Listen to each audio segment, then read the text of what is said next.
Hey guys, welcome back to my YouTube art channel. आज हम विराट कोहली का स्केच स्टार्ट करने वाले हैं।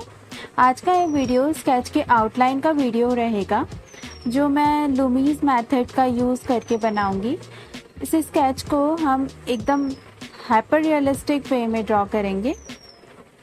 यहाँ पर आप देख सकते हैं जिस तरह से फेस में डिटेल वर्क किया हुआ है, एज इट इज़ हम ड्रॉ करेंगे।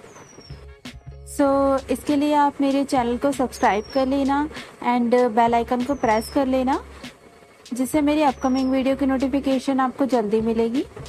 अभी के लिए आप देखो इस वीडियो को। हम मिलते हैं नेक्स्ट वीडियो में। Bye bye.